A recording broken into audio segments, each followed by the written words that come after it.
Ano ang laman ng iyong puso? Pag-usapan po natin yan sa devotion natin na ito. Magandang araw po sa bawat isa sa inyo. Welcome back to our 365 Daily Devotions Seminary Edition. Now, pag-usapan po natin ngayon ay patungkol sa laman ng ating puso. No? At gusto mo nang batiin ang happy birthday si Joan Valentin. So, nakikilak po kami sa iyong kaarawan. Now, yung topic po natin ay may kinalaman po sa special revelation.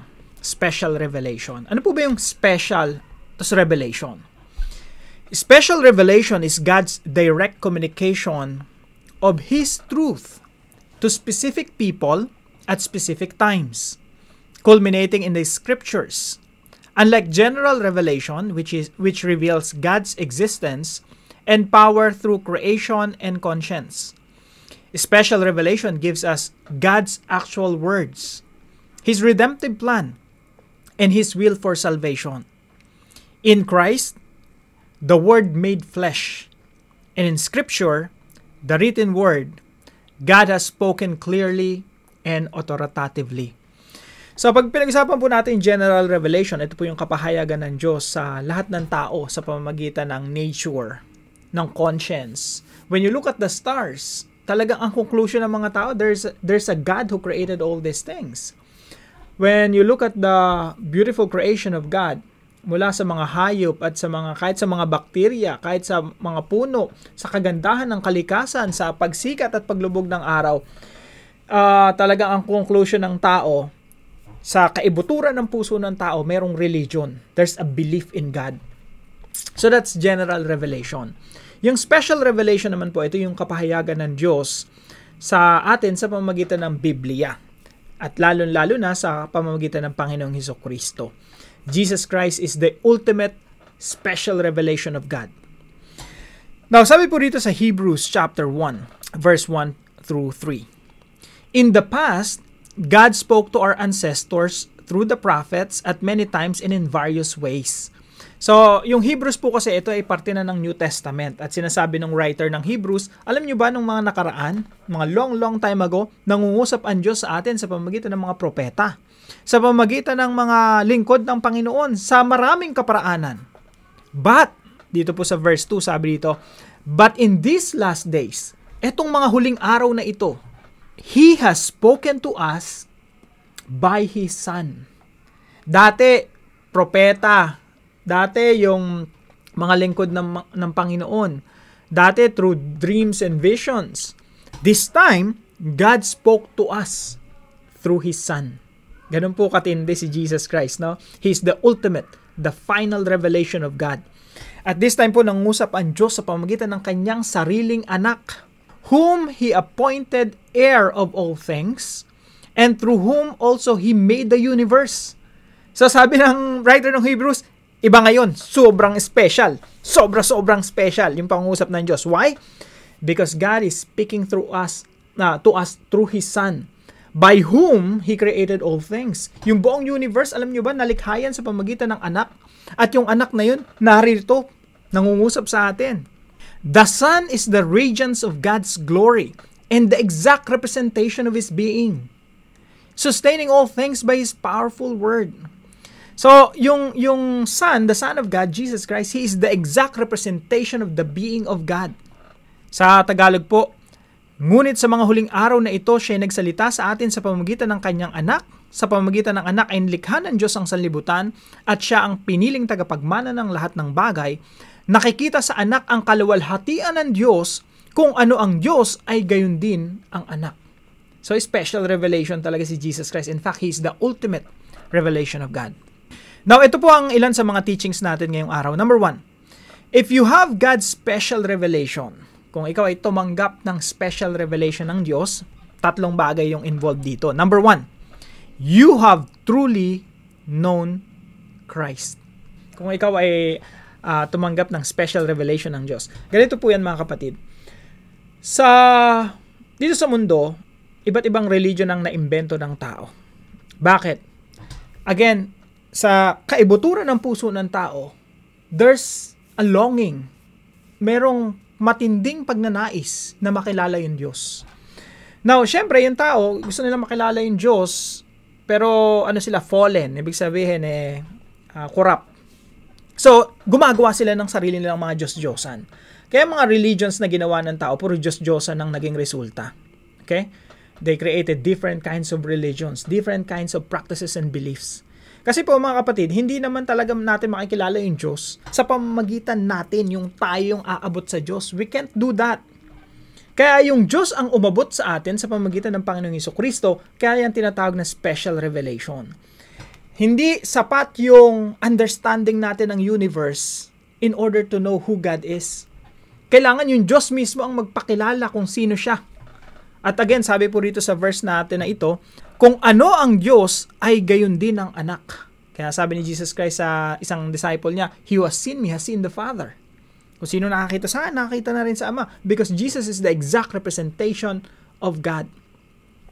So if you have special revelation, you have truly known Christ. Nakakilala ka nga sa Panginoong Jesucristo. Pangalawa po, you have a regenerated heart. Kung ikaw ay tumanggap ng special revelation ng Diyos, yung nakakilala ka sa Panginoon because God introduced Himself to you, so sa pamamagitan ng Panginoong Jesucristo, ibig sabihin nagkaroon ka rin ng regenerated heart. Ano yung regenerated heart? Nagkaroon ka ng pagbabago sa iyong puso. You know what? Hindi mo makikilala ang Diyos kung walang transformation sa iyong puso. Maraming nakakaisip tungkol kay Jesus. Okay, I know Jesus. Yeah, napako siya dun sa krus. Napakarami. Millions and millions and millions and millions of people. They understand that. They know that. But they don't have real and genuine relationship with Jesus Christ. Why? Because of the condition of the heart. Wala silang regenerated heart. Wala silang transformation of the heart.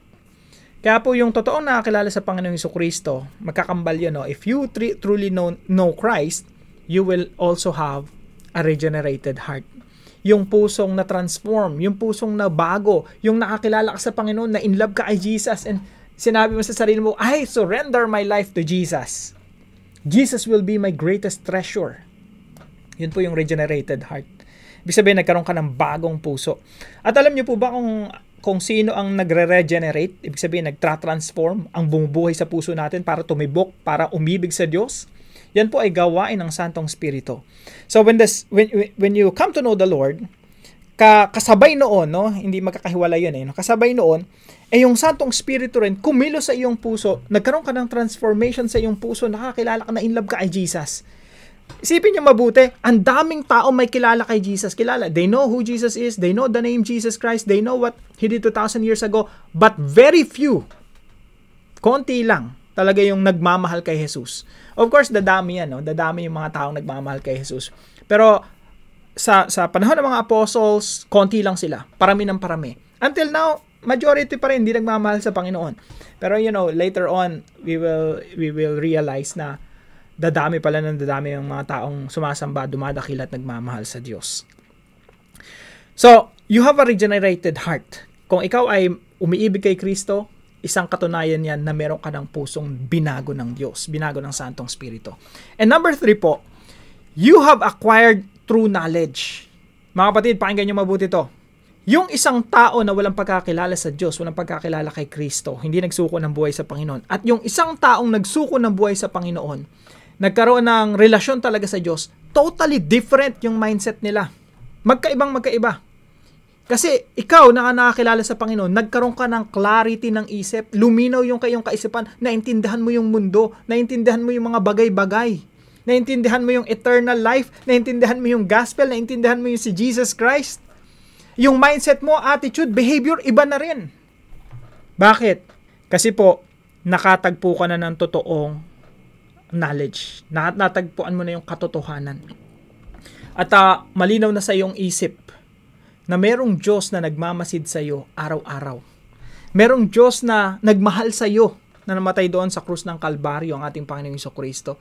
Sobrang fresh na fresh sa puso mo na tinitreasure mo everyday, pero ibang tao, they don't care about it.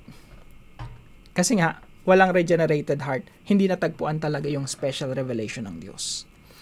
Alam niyo po, yung mga Christians, sila talaga yung mga wise. Sila yung matatalino talaga because they have an accurate understanding of the world. Yung ibang tao, ang tingin lang dito sa mundo, aksidente. Yung ibang tao, tingin lang dito sa mundo, I'm just here for a while and after that, I'll just, vanish. Mawawala lang ako, maglalaho lang ako dito parang bula. Pero tayo, we have a clear understanding of the world. The world is created by God. The world revolves around Jesus, and Jesus is the center of the universe. That's why, pag tinignan natin yung mundo, we look at the world as God-centric world. The world revolves around Jesus. Hindi umiikot sa atin ang mundo. Hindi tayo ang sentro ng mundo. Ang sentro ng mundo si Jesus. And that's the accurate understanding of the world. Kaya mga Christians matatalino, mga wais, they understand that. Now, bilang application po sa devotion natin na ito, number 1, understand that you are set apart. Tumanggap ka ng special revelation ng Diyos, nakakilala kay Kristo, naunawaan mo yung Biblia na ito yung salita ng Diyos. At the same time, mga kapatid, naunawaan mo rin na you are set apart. Hindi ka katulad ng ibang tao sa mundo na walang pagkakilala kay Kristo. Iba ka, kapatid. Iba ka. Sinet apart ka ng Diyos. Inihiwalay ka ng Diyos sa mundo. Kaya kinakailangan nga talaga sa atin ay magkaroon ng ibang perspective, ibang pananaw, ibang prinsipyo, ibang pangarap. Tingnan niyo po, majority of the world's population, ang pangarap nila ay umanlad lang dito sa mundo. Magkaroon ng maraming accomplishments, makapagtrabaho, makapag-ipon, makapagpundar ng kung ano-anong mga bagay. Pero pag Kristiyano ka, hindi yun ang perspective mo. You have a deeper understanding of the world. Tinitingnan mo yung existence mo dito sa mundo as an opportunity to serve God. Kaya iba ka talaga, you're set apart. Inihiwalay ka ng Diyos sa mundong ito para magkaroon ng ibang klaseng prinsipyo, biblical principles. Point number 2, uncover your heart's true treasure. Kapag yung puso mo ngayon binuksan, no? Binuksan ngayon, spiritually speaking, no? Figuratively speaking. Pag binuksan ng natin yung puso mo, sino yung makikita? Ano yung matatagpuan?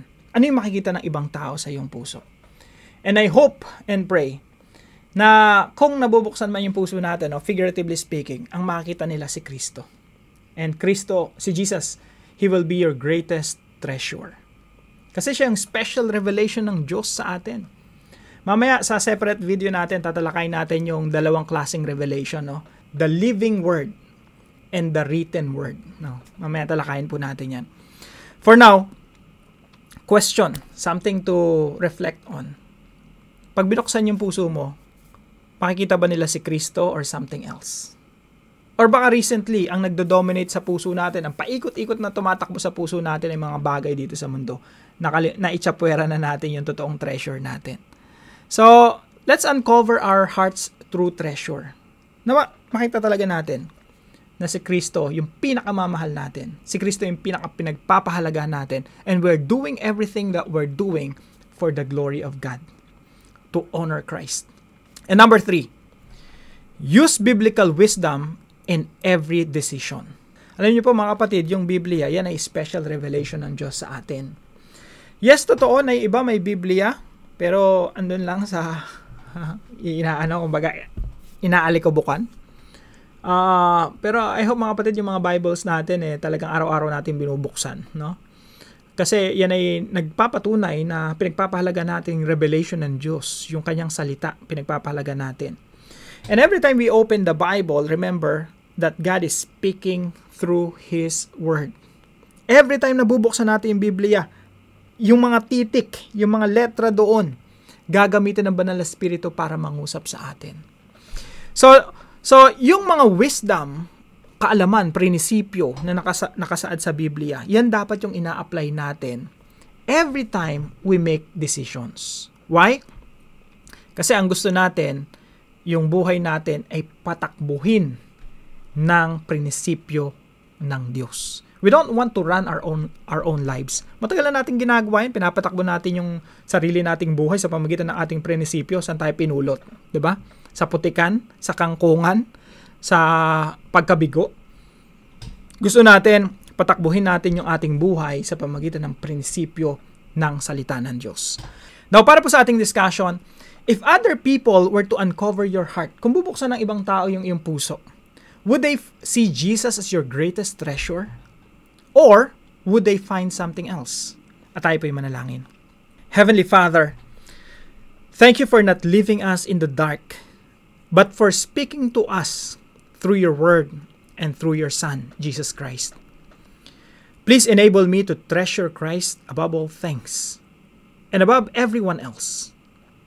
Help me to cherish your word. Read it every day.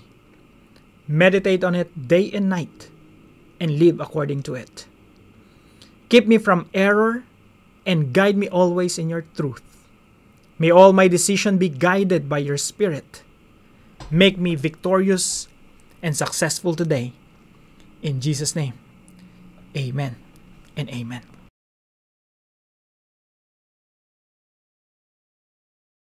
Maraming salamat po kay Ma'am Candelaria na partner po natin sa devotion natin na ito. Pagpalain po kayo ng ating Panginoon. At kung kayo po may natutunan sa devotion natin na ito, ipalam nyo lang po sa comment section right below this video. And please don't forget to share this devotion to your family and friends. Magandang umaga po sa bawat isa sa inyo. See you po tomorrow 5 a.m. dito sa ating Daily Devotions.